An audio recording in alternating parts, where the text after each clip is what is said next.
کہ اللہ تعالیٰ نے خاص اہتمام کیا ہے، جہاں یہ حکم ارشاد فرمایا ہے وہاں یہ الفاظ آ گئے ہیں کہ بعضہم اولیاء بعض، اور دوسری جگہ اس میں تواصع کا صیغہ استعمال کر کے بتا دیا ہے کہ یہ انسان کا وہ دائرہ ہے جس میں وہ اٹھتا ہے، بیٹھتا ہے، کام کرتا ہے۔ تو یہاں کسی کو مشقت اٹھا کے نہ ایران جانا ہے نہ توران جانا ہے۔ اس کا طریقہ کار، اس موضوع پر گفتگو کا ہم نے آغاز کیا تھا۔ آج اس سلسلے کی 11ویں نشست ہے۔ میرے ہاتھ میں مقامات کتاب ہے، ہماری دعوت غامدی صاحب کا مضمون۔ ہم ان سے سمجھ رہے تھے کہ اس کے مشمولات میں وہ کیا چیز ہے جو وہ کہنا چاہتے ہیں۔ ہم سب آپ لکھتے ہیں کہ ہم انہیں دعوت دیتے ہیں کہ اپنے ماحول میں اور اپنے دائرہ عمل میں وہ ایک دوسرے کو بھلائی کی نصیحت کریں اور برائی سے روکیں۔ یہ ان کا فرض ہے جو ان کے پروردگار نے ان پر عائد کیا ہے۔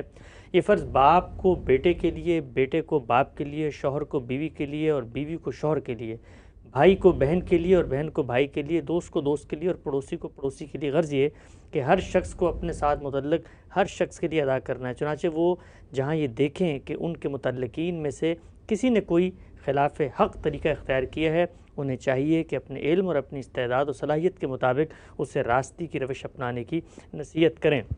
ہم سب بالعموم یہ دیکھتے ہیں کہ جب اس طرح کی کوئی بات کی جاتی ہے کہ ہم لوگوں نے اپنے دائرے کے اندر کام کرنا ہے، باپ کو بیٹا، بیٹے کو باپ، بھائی کو بھائی، پڑوسیوں کو آپس میں، تو کہا جاتا ہے کہ جو سوشل ایولز ہیں، جو سماجی سطح پہ بڑی برائیاں ہوتی ہیں، ان کو ختم کرنے کی حوصلہ شکنی کی جا رہی ہوتی ہے۔ جب آپ چیزوں کو محدود کر دیتے ہیں، کہتے ہیں بھائی آپ اپنے دائرے میں ارد گرد چیزوں کو دیکھیں، اور ایک تاثر اس سے جاتا ہے کہ تو بڑے چھوٹے چھوٹے سے کام ہیں، یعنی میں اپنے والد صاحب سے کیا میری اتنی معاملات ہوں گے۔ اصل خرابی تو سماج میں پائی جاتی ہے، باہر پائی جاتی ہے۔ تو اس پیراگراف میں کیا چیز ہے جو بتانا مقصود ہے؟ سماج کوئی دوسری دنیا کی مخلوق ہے۔ سماج کیا ہے؟ یہی ہم لوگ، میں ہوں، میرے والدین ہیں، میری اولاد ہے، میرے اعزاء اقربا ہیں، میں جن سے کاروبار میں معاملہ کرتا ہوں، جن لوگوں کے ساتھ میرے تعلقات روابط ہوتے ہیں، یہی سماج ہے۔ تو سماج کی عام آدمی کے لیے اصلاح کا کیا طریقہ ہونا چاہیے؟ یعنی عام آدمی سے یہ کہا جائے کہ اس کو روٹی کمانی ہے، اس کو کہیں ریڑھی لگانی ہے، اس کو کوئی دکان کرنی ہے، وہ دہقان ہے، اسے ہل چلانا ہے، وہ ملازم پیشہ ہے، اسے 8-10 گھنٹے جا کے ملازمت کرنی ہے، تو اس کے ساتھ وہ سماج کو اور کیا کرے گا؟ تو اللہ تعالیٰ کے دین میں یہ اصول میں اس سے پہلے بھی عرض کر چکا، طے کر دیا گیا ہے، اور وہ یہ کہ لا یکلف اللہ نفسا الا وسعها۔ اللہ ہر بندے پر جو ذمہ داری بھی ڈالتا ہے اس کی وسعت کے مطابق ڈالتا ہے، اس کی مقدرت کے مطابق ڈالتا ہے، اس کے حالات کے مطابق ڈالتا ہے۔ عام آدمی اپنے سماج کی اصلاح کر رہا ہے لیکن اپنے دائرے میں کرے گا، یعنی اس کا دائرہ عمل کیا ہے؟ یہی اس کے اپنے متعلقین، اس کے اعزاء، اس کے اقربا، اس کے دوست، اس کے احباب، ان کی اصلاح۔ اور اصلاح سے بھی کیا مراد ہے؟ اصلاح سے مراد یہ نہیں ہے کہ وہ دین کا دائی بن کے کھڑا ہو گیا ہے، بلکہ یہ کہ جو مسلمہ برائیاں ہیں اور مسلمہ بھلائیاں ہیں ان کے بارے میں نگران رہا جائے۔ اس سے پہلے بھی ہم بڑی تفصیلی گفتگو کر کے دیکھ چکے ہیں کہ فرد کے لیے دعوت کی یہی ذمہ داری ہے۔ وہاں قرآن مجید نے دین کے اوامر و نواہی کا ذکر ہی نہیں کیا، وہاں معروف اور منکر کا ذکر کیا ہے۔ معروف یعنی وہ بھلائیاں جو ساری انسانیت مانتی ہے، وہ برائیاں جو ساری انسانیت مانتی ہے، ان کے بارے میں ایک دوسرے کو توجہ دلانا۔ پھر میں نے یہ عرض کیا اللہ تعالیٰ نے خاص اہتمام کیا ہے، جہاں یہ حکم ارشاد فرمایا ہے وہاں یہ الفاظ آ گئے ہیں کہ بعضہم اولیاء بعض، اور دوسری جگہ اس میں تواصع کا صیغہ استعمال کر کے بتا دیا ہے کہ یہ انسان کا وہ دائرہ ہے جس میں وہ اٹھتا ہے، بیٹھتا ہے، کام کرتا ہے۔ تو یہاں کسی کو مشقت اٹھا کے نہ ایران جانا ہے نہ توران جانا ہے۔ اپنے گرد و پیش میں دیکھے گا، یہ میری بیوی ہے، یہ میرا بیٹا ہے، یہ میری اولاد ہے۔ بیوی دیکھے گی، یہ میرا شوہر ہے، یہ میرا بھائی ہے، یہ میری بہن ہے۔ وہ اس دائرے میں جہاں کہیں کوئی خرابی دیکھیں توجہ دلا دیں۔ تو یہی دائرہ ہے جس میں عام آدمی پر ذمہ داری ڈالی گئی ہے۔ معاشرہ بحیثیت معاشرہ، قوم بحیثیت قوم، انسانیت بحیثیت انسانیت، اس کے لیے دوسرا اہتمام کیا گیا ہے، اور اس کی تفصیل ہم کر چکے ہیں کہ پوری انسانیت کے لیے یہ اہتمام اس طرح کیا ہے کہ جزیرہ نما عرب کو اپنے لیے خاص کر کے بنی اسماعیل پر یہ ذمہ داری ڈالی ہے کہ جس چیز کی گواہی پیغمبر نے ان پر دی ہے وہ پورے عالم پر اس کی گواہی دیں، اور اسی طرح سے ہر حکومت پر یہ ذمہ داری ڈالی ہے کہ وہ جمعہ کا ممبر سنبھالے اور لوگوں کو عمومی نصیحت اور تلقین کے لیے اس ممبر کو استعمال کرے، اور جہاں یہ ضرورت ہے کہ قوت استعمال کی جائے، ظاہر ہے کہ اگر جرائم ہوں گے تو قوت بھی استعمال ہوگی، تو وہاں اس کا اہتمام کرے۔ اور اسی طریقے سے جو لوگ دین کے عالم ہیں، جن کو اللہ تعالیٰ نے یہ ذوق دیا کہ وہ دین میں بصیرت پیدا کریں، ان کے لیے یہ دائرہ مقرر کیا گیا، پوری قوم کے ساتھ بات کریں۔ تو اس طرح دین میں عام آدمی، علماء، حکومت اور امت سب کو بالکل الگ الگ کر کے ان کی ذمہ داریاں بتائی گئی ہیں۔ اس میں ایک دوسرے کے دائرے میں دخل انداز نہیں ہونا چاہیے۔ یہی بات یہاں بیان کی گئی ہے، اس کی ہم وضاحت کر چکے ہیں، اسی کو یہاں دہرا دیا ہے۔ اچھا، ہم سے چند ضمنی پہلو چاہتا ہوں یہاں پر آپ سے پوچھوں۔ سعد صلی اللہ علیہ وسلم کی نسبت سے بعض روایتیں آتی ہیں، اس میں آپ نے فرمایا قوا انفسکم واہلکم نارا، اپنے گھر والوں کو جہنم کی آگ سے اور خود کو بھی بچاؤ۔ جب آپ یہ فرماتے ہیں کہ جو تلقین اور نصیحت کا دائرہ ہے یہ تو معروفات تک مبنی ہے، لیکن دین تو یہ بتاتا ہے کہ باپ کی ذمہ داری ہے کہ بچے کی نماز اگر فوت ہو رہی ہے، بچہ خلاف شریعت کوئی کام کر رہا ہے تو اس کو اپنے دائرے میں روکیں، چونکہ وہ اس کے نتیجے میں جہنم میں چلا جائے گا، تو جہنم سے بچانا بھی تو ایک باپ کی ذمہ داری ہے۔ اس میں کیا شک ہے؟ یہ کام تو اس کو، اگر وہ جہنم کو جہنم سمجھتا ہے تو کرنا ہی ہے، یہ تو اس کا لازمی نتیجہ ہے۔ لیکن اللہ تعالیٰ نے ذمہ داری کس چیز کی ڈالی ہے، اس پہ غور کیجئے کہ اگر معروف محکم ہوگا اور منکر کا صحیح شعور پیدا ہوگا تو یہ اس کے نتائج ہیں، وہ آپ سے آپ نکل آئیں گے۔ یعنی یہ بات جب انسان جان لیتا ہے کہ میں کیا ہوں، میرا اس کائنات سے کیا تعلق ہے، اگر میرا کوئی خالق ہے تو اس سے میرا کیا تعلق ہے، تو یہ معروفات کی بنیادیں ہیں۔ ان کو جب اس نے سمجھ لیا تو اب باقی چیزیں جتنی ہوں گی وہ تو ان کی فرع ہیں، خود بخود واضح ہو جائیں گی۔ تو ہر آدمی اپنے دائرے میں یہ کام کرے گا، اور اس میں بھی کہاں کیا کرنا ہے۔ یعنی ایک طرف آپ کی اولاد ہے، اس کے بارے میں آپ اور بات کرنے کا حق رکھتے ہیں، وہاں تو یہ بھی ہے کہ چونکہ باپ کو ایک طرح کا اختیار حاصل ہوتا ہے تو وہ برائی کو بعض موقعوں پر سختی سے بھی روک سکتا ہے، لیکن کیا یہی کام ہم ہمسائے کے ساتھ بھی کر سکتے ہیں؟ یہی اپنے دوست کے ساتھ بھی کر سکتے ہیں؟ تو ہر شخص کا جو دائرہ ہے اس میں وہ اپنی ذمہ داریوں کو فطرت کے بنائے ہوئے اصولوں ہی پر انجام دے گا۔ آگے بڑھاتے ہیں سلسلہ گفتگو کو۔ اچھا، آپ سے یہ بتائیے گا، جب آپ یہ فرماتے ہیں، یہاں پر آپ نے لکھا بھی اور عام آدمی کی دعوت کے دائرے کے حدود بھی متعین کیے، باپ کو بیٹے، بیٹے کو باپ کے بارے میں اسی حق کی اور صداقت کی جگہ پہ کھڑے ہونا ہے اور اسی کی دعوت تلقین کرنی ہے، نیکی خیر کی، تو اس میں عمر کی کیا قید ہے؟ یعنی ہم یہ دیکھتے ہیں کہ بالعموم ماں باپ آخری عمر تک جان گھلا دیتے ہیں، بچے اگر کسی منکر میں پڑے ہوئے ہیں اس میں پریشان رہتے ہیں، اور اس خوف میں بھی ہوتے ہیں، اندیشے میں بھی کہ اگر ہم نے ان کو مستقل دعوت نہ دی اور یہ راہ راست پر نہ آئے تو شاید ان کا وبال ہم پر آ جائے۔ تو اس میں کیا کوئی دعوت کی عمر بھی ہے؟ مثلا یہ کہ جی بچے اگر بلوغت کو نہیں پہنچتے تب تک باپ کی ذمہ داری ہے، اس کے بعد نہیں ہے؟ دیکھیے، بلوغت سے پہلے تو ہم بہت سی چیزوں کا پابند کر سکتے ہیں بچوں کو۔ اگر وہ کسی برائی کا ارتکاب کرتے ہیں تو ان سے ہم نمٹ سکتے ہیں، روک سکتے ہیں، لیکن بلوغت کے بعد پھر صرف دعوتی کا تعلق رہ جاتا ہے۔ یہ ذمہ داری تو آخر تک رہتی ہے۔ اگر میری اولاد ہے یا میرے اعزاء ہیں، میرے اقربا ہیں، اور میں ان میں کوئی برتر حیثیت رکھتا ہوں جیسے باپ اولاد کے لیے رکھتا ہے، تو سوال یہ ہے کہ میں ان کے خیر و شر سے بے نیاز کیسے ہو سکتا ہوں؟ توجہ دلاؤں گا، اور آخری عمر تک دلاؤں گا۔ یعنی اللہ تعالیٰ کے پیغمبروں نے تو بستر مرگ پر بھی نصیحتیں کی ہیں، وصیت کی ہے، لیکن نصیحت اور وصیت ہی تک میری ذمہ داری محدود ہے۔ جب تک بچہ بالغ نہیں ہے اس وقت تک میرا حق ہے کہ میں اس کو کوئی چیز سمجھاؤں، اس کے سامنے کسی چیز کو واضح کروں، اور اگر موضوع ہو، حکمت کا تقاضا ہو تو سختی بھی برتوں، لیکن یہ میرا اختیار اس وقت ختم ہو جاتا ہے جب وہ بلوغ کی عمر کو پہنچ جاتا ہے۔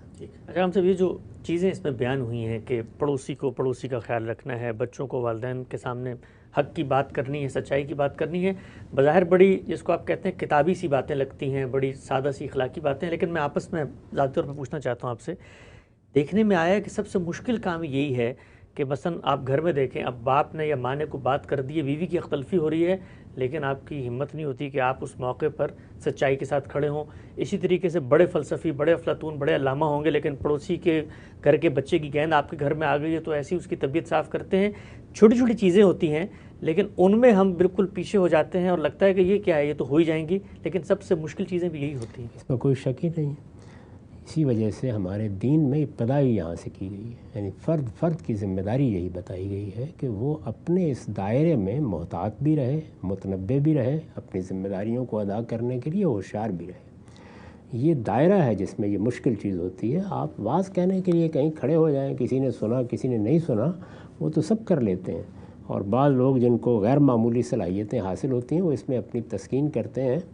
دیکھیے، ایک بڑے عالم کی بھی ایک ذمہ داری وہ ہے جو اس کی قوم کے حوالے سے ہے۔ وہ آپ نے کسی جگہ درس دے کر، کسی جگہ لوگوں کو نصیحت کر کے، کسی جگہ ان کے سوال کا جواب دے کے، ان کو تعلیم دے کے پوری کر لی، لیکن ایک فرد کی حیثیت سے، یعنی آپ کی ایک انفرادی حیثیت بھی ہے، اس میں تو یہی ذمہ داری ہے، اور یہ ذمہ داری آپ کو اپنے گھر میں انجام دینی ہے، اپنے اعزاء میں انجام دینی ہے۔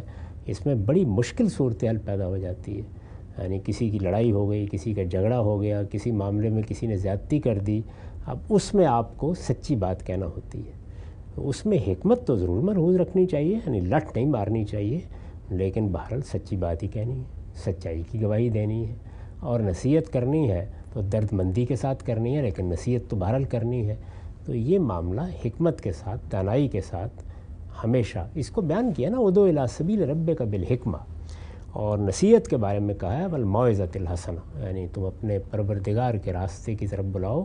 معروف کا راستہ پروردگار کا راستہ ہے، اسی معروف پر دین کی ہدایت مبنی ہوتی ہے، وہ پروردگار کا راستہ ہے۔ بلاؤ لوگوں کو، لیکن حکمت کے ساتھ نصیحت کرنی ہے تو اچھی نصیحت کرو، وجادلہم باللتی ہی احسن، اور اگر کسی وقت کوئی مباحثے کی صورت پیدا ہو جائے تو حسن عمل کا ثبوت دو، خوبی کا طریقہ اختیار کرو، اچھے طریقے سے بات کرو، یعنی آستینیں چڑھا لینا اور رگیں پھول جانا اور دوسرے کے اوپر چڑھ دوڑنا یہ طریقہ نہیں ہے، بلکہ دوسرے کی عزت کا خیال کرتے ہوئے، مجلس کا خیال کرتے ہوئے، بات کرنے کے آداب کا لحاظ کرتے ہوئے اپنی بات اپنے گرد و پیش کے لوگوں تک پہنچاؤ۔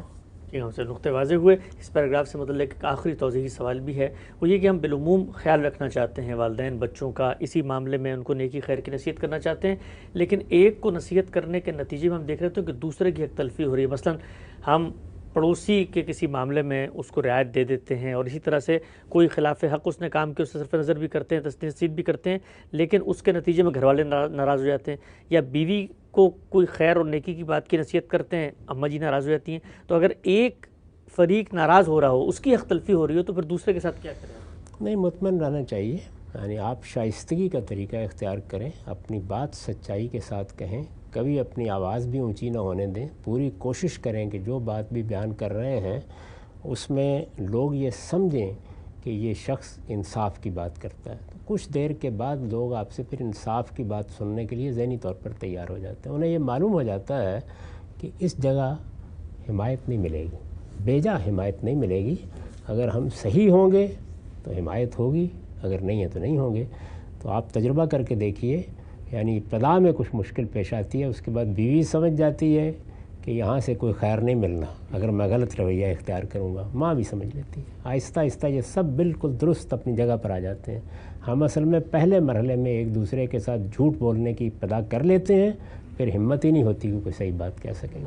تو بہت حوصلے کے ساتھ اور بڑی شائستگی اور تہذیب کے ساتھ آپ سچ بولنے کی ابتدا کر کے دیکھیے، اس کے بعد اس کی مشکلات بالکل آسان ہو جاتی ہیں۔ بہت اہم بات ہے۔ ہم سے پھر لوگ جو ہیں یہی توقع رکھتے ہیں کہ اس شخص کے ساتھ تو کوئی ہیرا پھیری نہیں ہو سکتی، یہ سیدھی اور سچی بات کرتے ہیں، آگے بڑھاتے ہیں اسی مضمون کے مشمولات کو۔ آپ لکھتے ہیں دین و دنیا کے کسی معاملے میں ان کے جذبات، تعصبات، مفادات اور خواہشیں اگر انہیں انصاف کی راہ سے ہٹانا چاہیں تو حق و انصاف پر قائم رہیں، بلکہ یہ اگر گواہی کا مطالبہ کریں تو جان کی بازی لگا کر ان کا یہ مطالبہ پورا کریں، حق کہیں، حق کے سامنے اپنا سر جھکائیں، انصاف کی گواہی دیں اور اپنے عقیدہ و عمل میں انصاف کے سوا کبھی کوئی چیز اختیار نہ کریں۔ ہم سب جب آپ یہ فرماتے ہیں کہ انصاف کی گواہی دیں، اور یہاں بڑی خوبصورتی سے اس نقطے کو واضح بھی دیا، حق کے ساتھ کھڑے ہوں، تو ہم یہ دیکھتے ہیں کہ حق کے ساتھ کھڑے ہونے کی تو ایک قیمت ہے اور وہ قیمت چکانی پڑتی ہے۔ ایک سادہ مثال آپ کے سامنے رکھ کے کہتا ہوں، مثلا ہم یہ دیکھتے ہیں ہمارے جیسے غریب ترقی پذیر ملکوں میں پولیس کسی معاملے میں آپ کا کام روک دیتی ہے، اب اگر آپ حق کے ساتھ کھڑے ہوں تو آپ کا تو کام ہو ہی نہیں سکتا۔ پھر آپ فرماتے ہیں ایک دائرہ بھی ہے، ہمت بھی، استطاعت بھی ہے، تو وہاں پر تو حق کے سامنے کھڑے کا نتیجہ نکلتا ہے لوگ روند کے چلے جائیں گے۔